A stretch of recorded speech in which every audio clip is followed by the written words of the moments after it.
Hello my dear friends. तो आज की वीडियो में हम कुछ AWS की सर्विसेज के बारे में बात करेंगे। ठीक है, तो बेसिकली अगर आप AWS का एग्ज़ाम दे रहे हो या आप जनरली भी AWS की सर्विसेज के बारे में जानना चाहते हो, अगर आप एक सॉफ्टवेयर इंजीनियर हो तो आपके जीवन में AWS की सर्विसेज काफ़ी देखने को मिलेगी।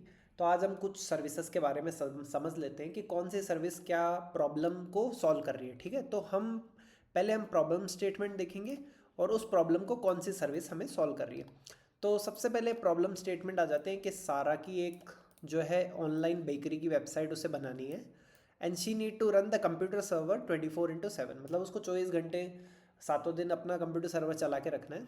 तो पहले के दिनों में क्या होता था, सब कोई अपना खुद का सर्वर खरीदता था, अपने घर में या गैरेज में उसको रखता था। फिर वो सर्वर चलता था तो आवाज़ आती थी, हीट होता था, पावर की दिक्कत होती थी। ठीक है, और जब वेबसाइट में कोई विजिटर्स भी नहीं होते थे तब भी अपना नुकसान ही है, मतलब आपकी मशीनें चल रही है बट आपके वेबसाइट में विजिटर्स ही नहीं है। ठीक है, आपको बहुत ज़्यादा डिलीवरी का वेट करना पड़ता था कि भाई कब आप ऑर्डर करोगे, कब आएगा, 4 दिन बाद, 5 दिन बाद। ठीक है, और अगर कुछ ख़राब हो जाए तो आपको पूरा खुद से ही सब कुछ रिपेयर करना पड़ता था। तो यार इसमें देखो बहुत ज़्यादा अपना जो है खर्चा हो जाता था, ये प्रोसेस बहुत स्लो था स्टार्टिंग में। ठीक है, अपन जब सर्वर यूज़ नहीं हो रहा है तब भी अपन पैसा दे रहे थे और मेंटेनेंस भी चाहिए था और अपन इसको स्केल भी नहीं कर पाते। लेट से अचानक से हमारी वेबसाइट पे लाखों कस्टमर्स आ गए तो हमारा जो एक सर्वर है शायद वो चीज़ों को हैंडल भी नहीं कर पाता। तो इस प्रॉब्लम को कौन सी AWS की सर्विस ने हमें सॉल्व किया? EC2। EC2 की फुल फॉर्म क्या है? Elastic compute cloud. ठीक है, तो EC2 जो है हमारी सर्विस है, उसने क्या किया? EC2 is like a renting a virtual computer in the cloud instead of buying a physical one. तो पहले क्या कंपनीज फिजिकल सर्वर्स जो है अपने प्रीमाइस में सेटअप करती थी, बट अब हम क्या करते हैं, अपन EC2 से वर्चुअल कंप्यूटर है वो सेटअप कर लेते हैं। ठीक है, तो यहाँ से हमारा जो सेटअप कॉस्ट है वो भी ज़ीरो ही हो जाता है, क्योंकि अमेज़ोन की सारी दिक्कतें हैं, उनको जो सब कुछ मेंटेन उन्हें ही करना पड़ेगा। ठीक है, हम चाहें जब हम उसका साइज़ चेंज कर सकते हैं। लेट से अभी हमारे पास एक छोटी मशीन है, फिर बड़ी मशीन चाहिए, स्पाइक आ गया, फिर नहीं चाहिए। ठीक है, तो बहुत फ्लेक्सिबल होता है और इसमें अपन वीक्स की जगह अपन मिनटों के अंदर जो है अपन अपना सर्वर स्पिन अप कर सकते हैं। ठीक है, तो EC2 के क्या क्या फीचर्स हैं? ये वर्चुअल सर्वर है हमारे लिए, ऑन डिमांड है, we can start stop any time, pay only when it is running. ठीक है, अलग अलग टाइप की वेबसाइट्स के लिए अलग अलग चाहिए होता है। कुछ वेबसाइट्स होती है जो उससे छोटी होती है, किसी में डेटाबेस ज़्यादा हो जाता है, किसी में GPU ज़्यादा चाहिए, किसी में रैम ज़्यादा चाहिए। तो सारे टाइप के जो है हमें सारी टाइप की मशीन्स अवेलेबल है। अपन को ऑपरेटिंग सिस्टम भी अगर उस मशीन में कोई सा रखना है कि हमें विंडोज़ ऑपरेटिंग सिस्टम चाहिए, लिनक्स चाहिए, तो ये सारी प्री कॉन्फ़िगर्ड इमेजेस भी हमें मिल जाती है। और सिक्योरिटी का भी उन्होंने अपने आप ही ध्यान रख रखा है कि भाई बिल्ट इन फायरवॉल बना दिया, सिक्योरिटी ग्रुप्स। और स्केलिंग में भी जैसे ही ट्रैफिक इंक्रीज़ होता है तो अपन ऑटो स्केल अप का जो है फीचर वो भी एनेबल कर सकते हैं। ठीक है, तो ये कुछ जो सर्विसेज है अमेज़ोन की, जो हमें अमेज़ोन की सर्विस EC2 जो हमारे काम आती है। तो ये उसके जो कोर फीचर्स है, आप इनको स्क्रीन को, वीडियो को पॉज करके इनको देख सकते हैं। मोटा मोटी वही सारी चीज़ें हैं कि जितना आप यूज़ करोगे उतना पैसा दो, आप सर्वर को अप और डाउन कर सकते हो, आप अलग अलग टाइप के सर्वर्स ला सकते हो जिसमें कंप्यूट अच्छा हो, किसी में मेमोरी अच्छी हो, किसी में स्टोरेज अच्छा हो। ठीक है, अलग अलग टाइप की मशीन ला सकते हो, आपको प्री कन्फिगर टेम्पलेट्स मिल जाएगा। मतलब लेट से आपकी एक लिनक्स मशीन है तो आप सेम टू सेम मशीन के कॉन्फ़िगरेशंस आप कॉपी करके एक मशीन से दूसरी मशीन में जा सकते हो। तो इस तरीके से जो है हमारे पास जो है क्या कहते हैं चीज़ें आ जाएगी। तो so basically EC2 is again elastic compute cloud. So again you can think it as elastic, मतलब जिसको अपन खींच सकते हैं और छोटा हो सकता है। तो इस तरीके से आप इसको थोड़ा सा याद करने के लिए भी कर सकते हैं। तो एक अपन क्वेश्चन भी देख लेते हैं यहाँ पे। ठीक है, तो यहाँ पर एक क्वेश्चन ये है कि एक company need to run the web application that require full control over the operating system and need to scale automatically based on the traffic. तो हम AWS की कौन सी सर्विस यूज़ करेंगे? तो हमने अभी भी पढ़ा कि EC2 सर्विस है जो हमारे काम आएगी। और primary benefits of EC2 using on demand instance, what is the primary benefit पूछा है। तो देखो ऑन डिमांड इंस्टेंस का मतलब यही है कि जहाँ आप जितना जितना कंप्यूट यूज़ करोगे आप उसका ही पे करोगे। This is one of the feature of EC2। अब आ जाते हैं अगली सर्विस Amazon S3। तो इसके बारे में भी काफ़ी लोगों ने काफ़ी सुना होगा आपने कि जैसे कि हम अपना डेटा मोबाइल में स्टोर करते, ड्राइव पे स्टोर करते हैं, बट जनरली कंपनीज़ क्या करती है एंटरप्राइज लेवल में S3 का यूज़ करती है। सो देखो ये क्या प्रॉब्लम सॉल्व कर रहा था, जो माइक इज़ अ फोटोग्राफर जिसके पास 50,000 फ़ोटोज़ है, तो उसको स्टोर उसको उन फ़ोटोज़ को अच्छे से स्टोर करना है, ठीक है, उसको क्लाइंट को वर्ल्ड वाइड शेयर करना है। वो चाहता है कि कोई भी उन फ़ोटोज़ को एक्सेस कर ले, वो उनको लाइफ टाइम उन फ़ोटोज़ को रखना चाहता है, कभी डिलीट ना हो जाए, ठीक है। तो पहले क्या होता था, लोग हार्ड ड्राइव रहते थे, ठीक है, तो हार्ड ड्राइव अगर टूट गई तो आपकी फ़ोटोज़ लॉस्ट हो जाती थी। आपने यूएसबी के अंदर डेटा डाला तो आपकी यूएसबी गुम गई तो आपका डेटा चला गया, ठीक है। आप लार्ज फाइल इतना इजीली नहीं शेयर कर सकते थे पहले, मतलब बहुत मुश्किल हुआ करती थी। और ये ख़रीदना भी मतलब एक्सपेंसिव हो जाता था कि भाई आप एक हार्ड डिस्क खरीद रहे हो 1 TB 2 TB की, तो वो आपको बहुत महंगी पड़ रही थी, 10,000 15,000 की पड़ रही है, ठीक है। और एक बार अगर आप अगर सेम डेटा को फ़ोन में भी चाहते हो, लैपटॉप में भी चाहते हो, सब जगह चाहते हो, तो कनेक्टिविटी में भी दिक्कत आ रही थी, क्योंकि हार्ड ड्राइव है जो हम जनरली किससे लैपटॉप से कनेक्टेड होते हैं। तो ये सारी प्रॉब्लम्स अमेजोन ने देखी, और इस प्रॉब्लम को सॉल्व करने के लिए उन्होंने निकाला S3। सो बेसिकली S3 का फुल फॉर्म है सिंपल स्टोरेज सर्विस। तो 3 बार S आ रहा है तो उन्होंने इसको S3 दे दिया, ठीक है। तो इस तरीके से हम याद रख सकते हैं सिंपल स्टोरेज सर्विस, मतलब यहाँ पे आप स्टोर कर सकते हो। So S3 is a giant indestructible cloud in the network. तो देखो यहाँ पे ये अपन कह सकते हैं कि इसको याद करने का ऐसा है कि गूगल ड्राइव ऑन स्टेरॉइड्स, कि भाई इसमें अपन को अनलिमिटेड स्टोरेज मिलता है, ड्यूरेबिलिटी बहुत हाई होती है, अपन वर्ल्ड में कहीं भी इसको एक्सेस कर सकते हैं। जितने जीबी का डाटा आपने स्टोर किया है हमें उतना ही पे करना है। ऐसा नहीं है कि भाई आपने 2 TB की पेन ड्राइव या हार्ड डिस्क खरीद ली, आप उसमें 400 मतलब 400 MB का या 400 GB का ही डेटा है, बट और पर अपन को पैसा पूरा लग जाता है। तो वो सारी दिक्कतें जो यहाँ पर जो है हमारी S3 ने सोल्व करी थी, क्योंकि एंटरप्राइज लेवल पे बहुत ज़्यादा डेटा आ जाता है, बहुत ज़्यादा रिकॉर्डिंग्स, वीडियोस, PDFs, फाइल्स, बहुत सारी चीज़ें आ जाती है, ठीक है। तो S3 क्या करता है, सारी चीज़ों को स्टोर कर लेता है हमारे लिए। तो S3 के अंदर अपन क्या क्या स्टोर कर सकते हैं, अपन फोटोज़ कर सकते हैं, वीडियोज़ कर सकते हैं, डॉक्यूमेंट कर सकते हैं, ठीक है। अपन अंदर वहाँ फोल्डर्स बना सकते हैं ताकि हमें थोड़ा सा विजिबिलिटी अच्छी रहे। और ड्यूरेबिलिटी भी बहुत ज़्यादा है, कि आप देख सक रहे हो कि 1 फाइल लॉस्ट पर 10,000 ईयर, मतलब वो कह रहे हैं कि इतनी बढ़िया ड्यूरेबिलिटी कि हम उनकी एक फ़ाइल लॉस्ट हुई है पिछले 10 सालों में, जस्ट उन एक नंबर होता है जो कंपनीज़ को देना पड़ता है कि भाई हम हमारा डेटा तुम्हारे पास रख रहे हैं तो वो सिक्योर्ड है या नहीं है। और अवेलेबिलिटी में ऐसा भी नहीं है कि आपकी सर्विस जो है कभी भी डाउन हो जाए, आपको फ़ोटोज़ चाहिए और सर्विस ही नहीं अवेलेबल हो। तो उन्होंने अप टाइम भी बहुत अच्छा बताया है। आप किसी भी साइज़ का डेटा आप कर सकते हो। आप अपनी वेबसाइट भी S3 पे रख सकते हो, क्योंकि उसमें क्या है, स्टैटिक डेटा होता है बहुत ज़्यादा।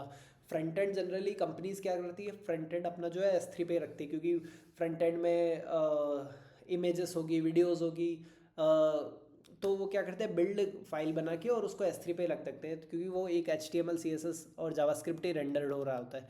सो S3 को अगर अपन सिंपल भाषा में समझे तो S3 is a super safe storage box in the cloud, ठीक है। तो इस तरीके से जो है S3 के हमने फीचर्स की बात कर ली है, और S3 में अपन को अलग अलग टाइप का एक्सेस भी मिल जाता है।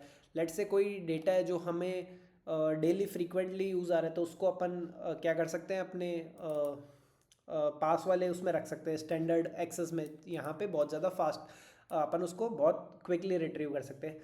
अपने पास कुछ ऐसा डेटा होगा कि वो महीनों में एक बार यूज़ आ रहा है, महीनों या सालों में, तो हम उसको इनफ्रीक्वेंट एक्सेस में रख सकते हैं। तो ये थोड़ा सा क्या सस्ता होता है, और यहाँ से रिट्रीवल जितना डेटा रिट्रीव करोगे उतना ही आपका चार्जेस लगेगा, ठीक है। ऐसे कंपनीज अपना डेटा ग्लेशियर में भी रख देती। तो ग्लेशियर में ऐसा होता है कि इस तरीके से होता है कि लेट से आपकी सेल्स का डेटा है, और आप 4 साल पुरानी सेल्स का डेटा अभी एनालाइज नहीं करोगे, क्योंकि 4 साल पहले सिचुएशंस काफ़ी डिफरेंट थी और अभी सिचुएशंस काफ़ी डिफरेंट है, बट आपको 4 साल पहले का डेटा रखना है। तो आप ऐसे अमेजोन की S3 सर्विस है, वहाँ ग्लेशियर में लग दो कि भाई साल में एक आधी बार हमें ऑब्जर्वेशन के लिए ये डेटा चाहिए, हो सकता है, बट मोर और लेस हमें नहीं चाहिए। तो वो क्या वेरी चीप, बट उसमें अगर अपन को डेटा चाहिए तो उसमें थोड़ा सा टाइम लग जाता है, मतलब घंटों भी लग सकते हैं, ठीक है। तो S3 हमें कब कब यूज़ करना चाहिए, जब आपको इमेज, वीडियो, डॉक्यूमेंट स्टोर करने हो, बैकअप्स रखने हो, अपने डेटाबेस का बैकअप रखना हो, डिज़ास्टर रिकवरी डेटा, ठीक है। तो अपन अलग अलग तरीके से यहाँ पे हम S3 को यूज़ करना चाहिए, ठीक है। आई थिंक सिंपल सा है, सिंपल स्टोरेज सर्विस S3, इस तरीके से जो है हमारे पास S3 सर्विस होती है।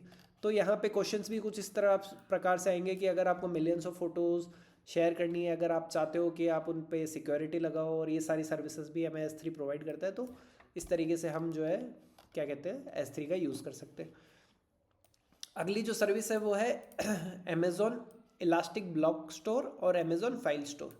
तो हमने अभी अभी देखा कि ऐसी सर्विस जहाँ पे हम बहुत सारा डेटा रख सकते हैं। अब ये समझते हैं कि ये सर्विसेज है, ये क्या प्रॉब्लम आई थी और उसको कैसे उसने सॉल्व किया। तो मैरिया है जो कि रन करती है डेटाबेस को EC2 में, ठीक है। वो चाहती है कि भाई मेरा जो है she need fast and low latency storage, मतलब उसका जो स्टोरेज है वो फास्ट होना चाहिए और लो लेटेंसी का होना चाहिए। वन सर्वर एक्सेसिंग, मतलब उसका जो मशीन है वो एक ही मशीन उसको एक्सेस कर रही है। एंड उसके हाई परफॉर्मेंस चाहिए डेटा बेस का, रीड और राइट का, और परसिस्टेंट स्टोरेज चाहिए, ठीक है। That support survivor when server restart. ऐसा होता है कि सर्वर रिस्टार्ट होता है तो जनरली क्या होता है, जो डेटा होता है वो लॉस्ट हो जाता है। तो शी वांट कि अगर उसका डेटा है वो सिक्योर्ड रहना चाहिए, ठीक है। तो एक तो ये प्रॉब्लम थी। दूसरी प्रॉब्लम थी कि अगर आपको मतलब यहाँ पे तो क्या सिंगल यूज़र को सिंगल सर्वर ही हमारे डेटा को एक्सेस कर रहा है, ठीक है। और यहाँ पे क्या हो रहा था कि एक पूरी टीम है जो सेम डेटा को एक्सेस कर रही थी, ठीक है। तो a development team needs shared file accessible by multiple servers, ठीक है। तो तुम इसको ऐसे समझ लो कि बहुत सारे EC2 मशीन है जो कि सेम ही फाइल में रीड और राइट कर रहे हैं, ठीक है। तो अब ये दो अलग अलग प्रॉब्लम थी, ठीक है। इसके अंदर तो क्या प्रॉब्लम है कि भाई एक ही EC2 मशीन है और वही एक्सेस कर रही है, तो सेम मशीन एक्सेस कर रही है तो उस पर रीड और राइट उसको बहुत फास्ट चाहिए, परफॉर्मेंस अच्छा चाहिए और स्टोरेज अच्छा चाहिए।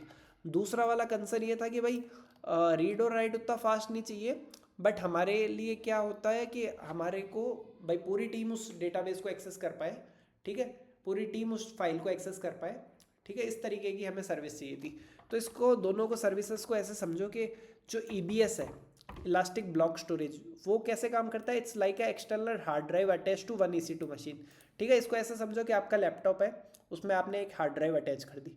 तो अब आपके लैपटॉप में अगर हार्ड ड्राइव अटैच है तो आप फाइल ट्रांसफ़र इजीली कर सकते हो, सब कुछ जल्दी जल्दी कर सकते हो, क्योंकि डाटा ट्रांसफ़र बहुत अच्छे से हो जाएगा। तो ये फास्ट हो जाएगा, लेटेंसी बहुत कम होगी और perfect for database and operating system. और वहीं आ जाते हैं EFS की, जो कि है इलास्टिक फाइल सिस्टम। तो ये क्या हो गया, it's like a network device between multiple EC2, ठीक है। Perfect for shared files, web content और एप्लीकेशन लोग। तो आपको दोनों चीज़ें समझ में आ गई होगी कि EBS का भी यूज़ करना है और EFS का भी यूज़ करना है, ठीक है।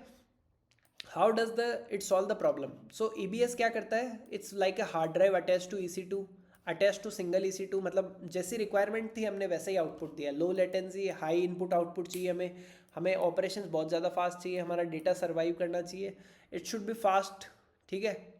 एंड बैकअप्स भी हम रख सकते हैं। और EFS क्या होता है, it's like a network like system, ठीक है। Many EC2 instance can access simultaneously, ठीक है। Perfect for shared content, logs and user updates, और that can automatically, again scalability is also this one of the good reason, and available across multiple availability zone।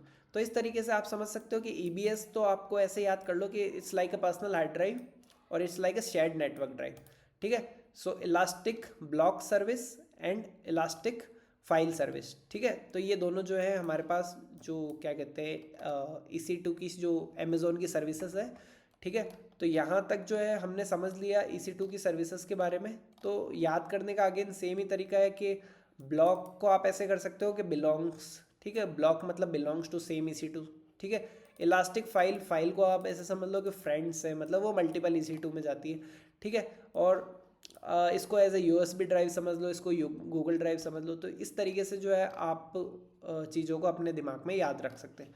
तो अगर एक question है जो इसको हम सॉल्व कर लेते हैं, कि company runs a database on EC2 that requires high performance low latency, which AWS storage service should you use, ठीक है। अब उसको डेटाबेस को रन करना है and on A EC2 and that require a high performance and low latency storage, ठीक है। तो अभी अभी हमने पढ़ा कि जो है EBS जो है हमारी सारी रिक्वायरमेंट फुलफिल करती है, कि ब्लॉक स्टोरेज है, हाई इनपुट आउटपुट है, परफेक्ट फॉर डेटाबेस है, और EC2 मशीन से डायरेक्टली अटैच हो जाती है। एक और क्वेश्चन देख लेते हैं कि web application runs multiple EC2 instances, need to share uploaded file across instances, तो which storage solution is best. Again यहाँ पर देखो उसने 2-4 वर्ड यूज़ कर लिए कि शेयर करनी है अपलोडेड फाइल को। तो हमें यहाँ समझ में आ गया कि जो अमेज़ॉन की जो फाइल सिस्टम है वो हमारे यहाँ पे काम आ जाएगा। तो यहाँ तक हमने जो है अभी अमेज़ॉन की कुछ सर्विसेज के बारे में पढ़ा था। तो आगे हम कुछ और सर्विसेज को कवर करेंगे, जैसे RDS क्या होता है, DynamoDB क्या होता है, ठीक है। तो यहाँ तक के लिए इस वीडियो के लिए इतना ही, बाकी अपन नेक्स्ट वीडियो में देखेंगे। Thank you.